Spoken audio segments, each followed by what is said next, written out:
దాదాపు సగం తెలంగాణ నేను ఈ సందర్భంగా ఈ మధ్యలో టూర్ చేసినటువంటి సందర్భంలో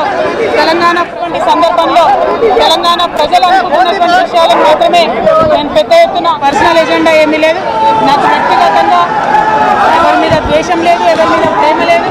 కానీ నేను రాసినటువంటి లేఖ చాలా అంతర్గతంగా పార్టీలో మా నాయకుడికి రాసినటువంటి అటువంటిది బహిర్గతమైందంటే మరి దాని వెనుక ఉన్నది ఎవరు అనేటువంటిది ఆలోచించుకోవాల్సినటువంటి సందర్భం.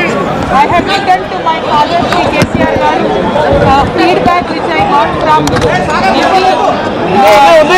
Teacher of the leader Telangana Peaceful Party. I've always returned to my father at various stages. Whenever I needed to give him any reason, I've always returned to him. This time it got out. I believe it is a handiwork of some of the cowards in the party, and the party should decide how to deal with them. I have not taken anything negative against KCR garu or the party to strengthen the party and to work for the people of Telangana. Feedback mechanism is necessary, and that is what I have done. Thank you. Jai Telangana.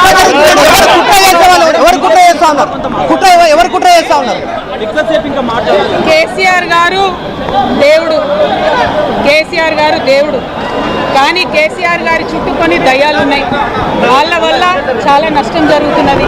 పార్టీలో ఉండేటటువంటి నేను కేసీఆర్ గారి కూతుర్ని అంతరంగికంగా నేను రాసినటువంటి లేఖనే బయటికి వచ్చిందంటే మరి ఇతర సామాన్యుల సంగతి, ఇతరుల పరిస్థితి ఏంటి పార్టీలో అన్నది ఇవాళ చర్చ జరగాల్సినటువంటి అవసరం ఉన్నది. దానికోసమే ఇవాళ నేను మీతో మాట్లాడుతూ ఉన్నాను. రెగ్యులర్గా నేను ఇచ్చిన ఫీడ్బ్యాక్ అందులో స్పెషల్ ఏం లేదు. ఏ మీటింగ్ అయినా ఏదైనా కూడా నేను సార్కి ఇస్తూనే ఉంటాను. కానీ ఈసారి ప్రత్యేకించి బయటికి రావడం అన్నది నేను